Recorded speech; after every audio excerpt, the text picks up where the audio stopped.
Donald Trump just wrapped up a disastrous 60 Minutes interview. It was disastrous for Donald Trump and his despicable regime. It was disastrous for 60 Minutes. And whatever shred of credibility it had, I don't think there was any, but say goodbye to that. The topic was Donald Trump using this purported shooting at the White House Correspondents' Dinner as more propaganda to distract from the Epstein files, to distract from his unlawful and catastrophic war in Iran, and try to build his golden ballroom by saying that this incident now proves why we need a golden ballroom. And now the MAGA Republican Congress members are saying, and the American taxpayers should fund it. So MeidasTouch just dismantled 60 Minutes journalistic malpractice after their softball interview with Trump following the White House Correspondents' Dinner incident. This isn't just media criticism. It's exposing how corporate news prioritizes access over accountability, while Trump exploits security incidents for political theater. Let's break this down. Donald Trump was telling Norah O'Donnell that he actually did not fall down while being evacuated from the White House Correspondents' Dinner. He says that he was asked to get closer to the ground by the agents. So O'Donnell said, "It looks like you go down. Did you go down?" He did go down, okay? We all saw it on video. He fell flat on his face, and we know that he struggles to walk in straight lines right now, and we know that he's cognitively and physically deteriorating before our eyes. But O'Donnell just throws up a softball, and then Donald Trump says, no. What happened was I was starting to talk with them, and they said, "Please, sir, please go down to the floor." So I listened and I dropped down to the floor. That's what that was. And I just think so many Americans and people throughout the world are just sick and tired of just the lies and the weirdness. This perfectly illustrates corporate media's collapse. We have clear video evidence of Trump falling, yet O'Donnell accepts his obvious lie without pushback. 60 Minutes built their reputation on tough journalism. Now they're essentially state TV for whoever's in power, afraid to challenge basic falsehoods. Also, we should note right now as well that this purported shooter got nowhere near Donald Trump, got nowhere near where the White House Correspondents' Dinner was actually taking place. Sure, it was on the premises. It was at the Washington, D.C. Hilton Hotel, but the individual, the purported shooter, just got a few feet past the first checkpoint magnometer and then was tackled allegedly. And was on an entirely different floor from where the actual event was taking place. So everybody acting like, oh my God, he got so close and this was such a close. No, it really wasn't. Oh my God, everybody was so courageous and Trump was so courageous and Vance and they were all, no, they weren't. The security details matter because Trump consistently weaponizes incidents for political gain. Whether it's demanding taxpayer-funded golden ballrooms or claiming victimhood, he turns every event into a fundraising opportunity. The shooter never posed a real threat, but watch how this gets spun into martyrdom. But we should also condemn false narratives and lies and propaganda and people who were trying to use this event to normalize Donald Trump for regime media to try to be like, you see, now's the time for unity. No, Donald Trump is covering up the Epstein files. He's dragged us into a catastrophic and unlawful war in Iran with Netanyahu. He's causing inflation to surge right now. People are suffering. And so we're just going to call out what is happening and we're going to reject these BS narratives. O'Donnell then says, is there something that you as president can do about the political violence that we see? Pause. Yeah. Resign. Okay. Get impeached because Donald Trump is one of the biggest purveyors of political violence. The Iran war context here is crucial. While corporate media obsesses over dinner party theater, we're seeing massive oil price spikes and real economic pain. O'Donnell asking Trump about political violence while ignoring his daily inflammatory posts is journalistic malpractice at its finest. He stokes violence every damn day. You want to look at his social media posts that he makes that I cover here on the MeidasTouch Network? Not a day goes by where he doesn't say or do things that are threatening to someone or some group. He does it every damn freaking day, if we're going to be truthful. But of course, Norah O'Donnell and 60 Minutes, which is regime media at this point, and sad to say, she doesn't call that out. And Donald Trump's like, I do think that hate speech of the Democrats is very dangerous. The Democrats are the purveyors of hate speech. And Norah O'Donnell's like, you raised some good points there. She's like shaking her head. What are you talking about? Donald Trump is the center of the universe of hate speech, of lies, of propaganda, of spreading hate. Independent media actually documents Trump's daily violent rhetoric with receipts, while 60 Minutes nods along with his victim complex. This is why trust in corporate media has collapsed. They've abandoned their watchdog role for access journalism and cocktail party invitations. Then Donald Trump says, the reason you have people like that shooter, the reason you have people like that is because you have no kings protest. You have people doing this no kings thing. I'm not a king. If I was a king, I wouldn't be dealing with you. So now you're using this purported incident for golden ballrooms to shut down no kings protests.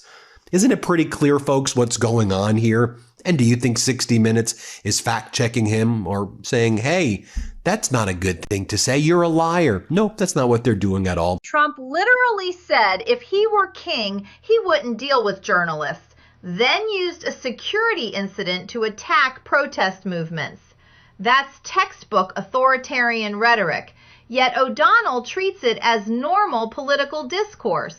This is how democracies die. Normalization of extremism. He goes, in his manifesto, the purported shooter wrote that I'm no longer willing to permit a pedophile, rapist, and traitor to coat my hands with his crimes. What's your reaction? And Donald Trump goes, I was waiting for you to read that because I knew you would, because you're a horrible person. I'm not a rapist. I didn't rape anyone. I'm not a pedophile. Excuse me. You read that crap from a sick person. I was totally exonerated. You should be ashamed of yourself reading that. You're a disgrace. To which point a good interviewer would have said, you were adjudicated to be a sexual predator in that you were found civilly liable in a federal court for sexually assaulting a woman. Any competent journalist would have cited the E. Jean Carroll verdict, where Trump was found liable for sexual abuse, or referenced the Access Hollywood tape. These aren't opinion, they're court records and documented evidence. O'Donnell's silence enabled Trump's lies. You're on audio, Donald, bragging about grabbing women by their genitals, and you said because you're rich, you get away with it, and instead of genitals, you use the P word. You're on audio saying that you utilize your beauty pageants to inspect the girls and ladies naked in the room because when you're the owner of the pageant, it's like you're an inspector. They let you do it. You can get away with it. Maybe that's what you should have pushed back at when Donald Trump said, I'm totally exonerated. The contrast is stark. Independent media brings receipts and legal facts, while corporate outlets let Trump rewrite history in real time. Court documents don't lie, audio recordings don't lie, but apparently 60 Minutes thinks challenging obvious falsehoods is somehow unfair. And then finally, moments after Donald Trump calls her a disgrace and horrible, Norah O'Donnell tells Donald Trump that the White House Correspondents Association very much appreciates you going last night. She goes, on behalf of the White House Correspondents Association, Donald, thank you. Thank you for showing up, and thank you for being a unifying voice when we needed it the most.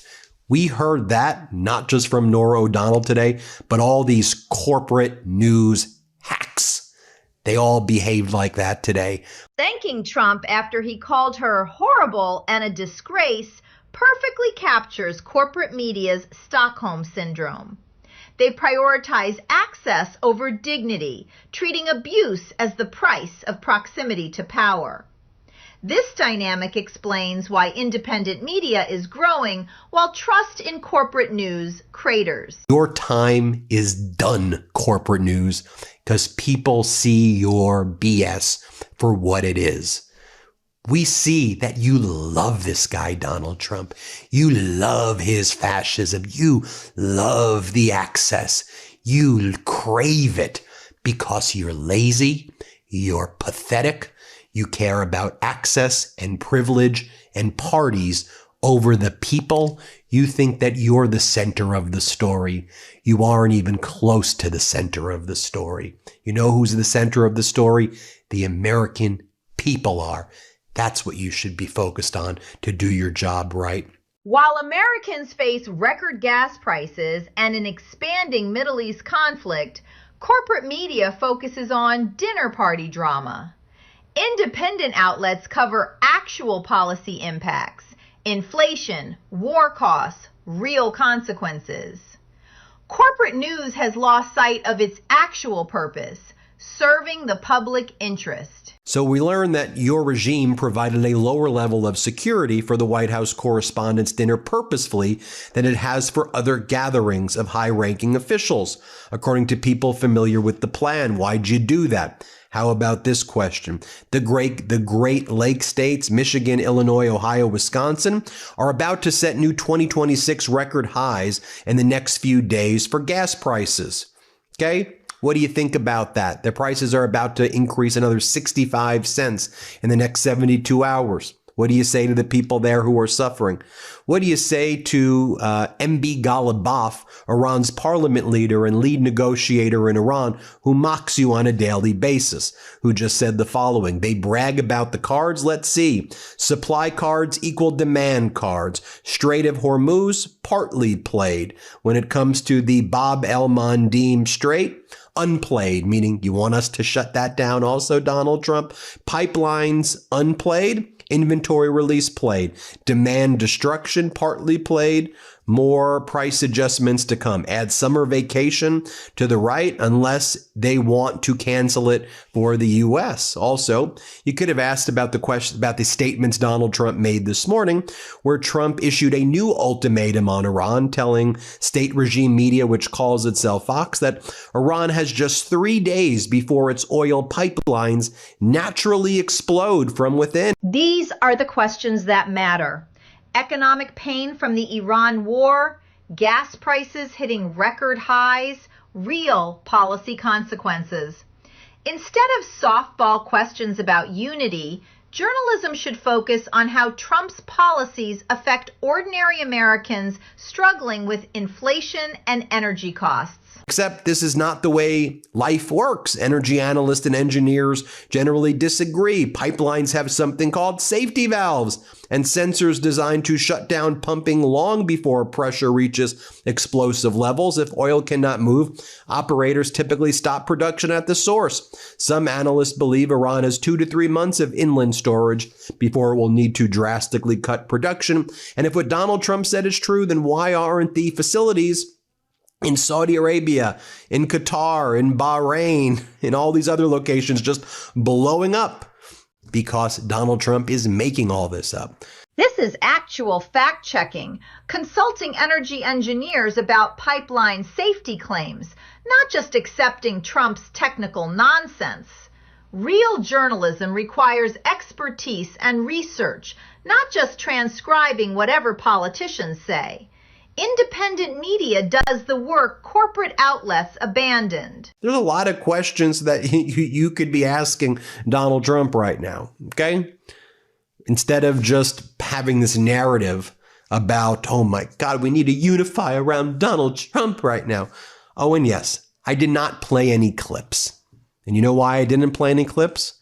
I did not want to hear his voice. I do not want to hear CBS's voice. I want to have this conversation directly with you. If you want to go and watch it, you can go and watch it. But I'm not trying to get it more views I'm just trying to give you the facts so we can look critically together. Tell me what you think. Hit subscribe. Let's get to 7 million subscribers. Refusing to amplify content while critiquing it shows editorial integrity. Analyzing the problems without giving bad actors more reach. Corporate media chases clicks and access, while independent outlets prioritize informing their audience over maximizing engagement with problematic content. So you want the truth, you want to really get the facts in a way that you're not seeing anywhere else. Give this YouTube channel a chance and show them this video in particular, because I think this is a good way to get more MeidasTouch subscribers, which is a good way to get out the truth. Hit subscribe. Thanks for watching. This represents the media landscape's fundamental shift. Audiences increasingly trust independent creators who prioritize facts over access. Corporate news chose proximity to power over public service. Independent media chose accountability over cocktail party invitations. And audiences notice the difference.